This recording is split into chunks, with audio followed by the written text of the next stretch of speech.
सभापति महोदय मोर पूज्य गुरुजी गुरुमा वृंद एठार उपस्थित छोट बड़ भाई भौणी मानक मोर स्नेह आदर मु स्वागतिका भूया नोडाल उच्च प्राथमिक विद्यालय छात्री सप्तम श्रेणी छात्री आज साधारणतंत्र दिवस विषय में मत कि कहबार सुजोग मिलता मु निजक धन्य मन कर मोर वक्तव्य आरंभ करने पूर्व मो भारत माँ कि कहवा मोर वक्तव्य आरंभ करूँ।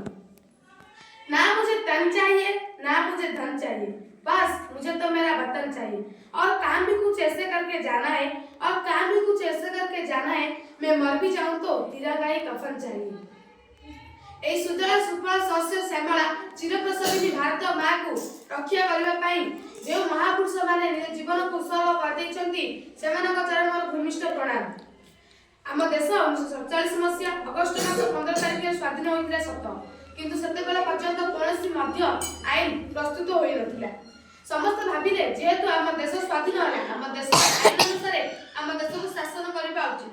तेणु सेतेबेला राष्ट्रपति थिले डॉक्टर राजेंद्र प्रसाद, तांकर निर्देश अनुसार डॉक्टर भीमराव अंबेडकर ओ केतक लोक मानकु नहीं से एक बैठक बसाइथिले। से बैठक 1946 मसीहा डिसेंबर 9 तारिख 1949 मसीहा नवेम्बर 26 तारिख पर्यंत बसिथिला, जहाको हमें संविधान दिवस बोली पालन करूछन। ओ आम देशर संविधान 2 वर्ष 11 मास 18 दिन धरी लेखा चलीथिला। आम देशर संविधान 1950 मसीहा जनवरी मास 26 तारिख रे प्रणयन होइथिला। तेणु एही दिन साधारणतंत्र दिवस रूपे पालन करथौ। साधारणतंत्र दिवस बा गणतंत्र दिवस। गणर अर्थ होछि लोक और तंत्र अर्थ होछि शासन। अब्राहम लिंकन कहछंती गणतंत्र होछि लोकमानक पई लोकमानक द्वारा। संविधान देइछि हमको 6 गोटी मौलिक अधिकार, जाति धर्म वर्णर अधिकार, समानतार अधिकार, शिक्षागत अधिकार। एई सब देइ मध्ये आज हम अंध, कारण जो पिलार परिवार जो बयसर पिला मानक पढ़िबार बयस से पिलार मुंड उपर अछि आर्थिक बोझ और नारी निर्यातन। ए सब विपद रहिले आम देश गोटे सुगणतंत्र राष्ट्र परिणत हेबो कि परिबो।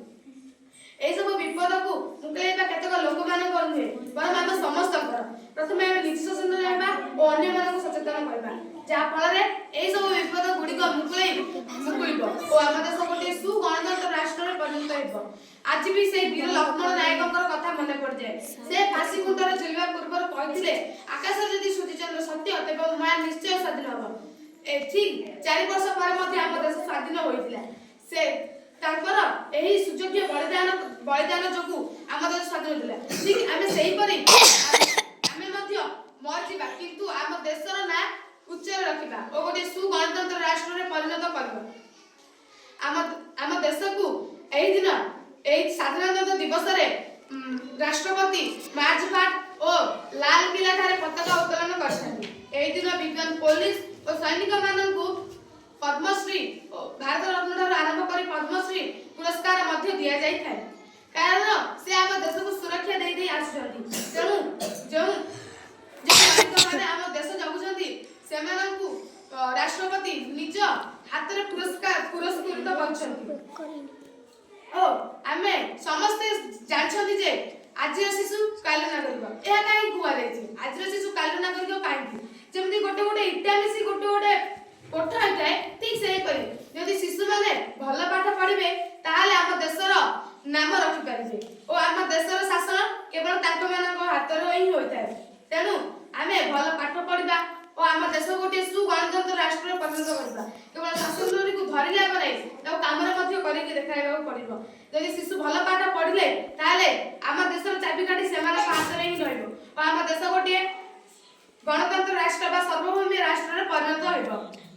आज हम समस्त एकजुट हेबा ओ एही साधारणतंत्र दिवस रे शपथ नेबा जे आम देश गोटे सुगणतंत्र राष्ट्र रे परिणत करबा। म एति कहि मोर वक्तव्य शेष करछि। धन्यवाद। बहुत बढ़िया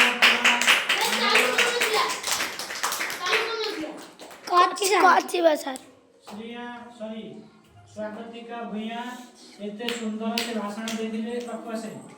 श्रेया भूया स्वागतिका भूया से पूर्वतन छात्री पाठ्यक्रम दिवसे पूर्वतन छात्री वर्तमान से एमबीएस गुलिया सप्तम श्रेणी छात्री बहुत सुंदर स्पीच देथिले। प्रकृत रे एमितिकार स्पीच सुनी मते मध्य भारी खुशी लगी। स्पीच कहवा घोषी कहवा सहित निजे मनरू इच्छा देश विषय जानी बुझी से विषय कहीपर सी प्रकृत स्पीच करे सी एते सुंदर भाव से कहीपर मन भर से आग्रह सहित देश उपर अधिक जापारे तेणुक से अधिक किसी कहबार सुजोग पाई तेणुक एमती जदि आम प्रत्येक व्यक्ति आम जानी शिखी कहीपर आम भल मनीष सहित देश विषय जाना आन्य को शिक्षा दे तेणुक यही प्रकार समय एत सुंदर स्पीच देते आम सम्मान देवा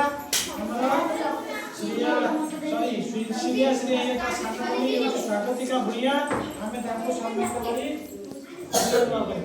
आसिलु मौसुमी आइलु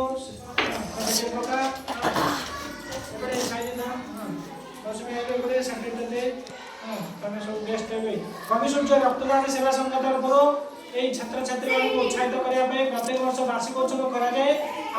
आज आम साधारणतंत्र दिवस उपलक्षे स्पीच आम खुशी हुई जहाँ देखुची यहीपर स्पीच बहुत कम जन दिखती खुशी लगे आम लड्डू मुँह मिठा करने लड्डू सर्टिफिकेट मेडल दे सम्मानित कर।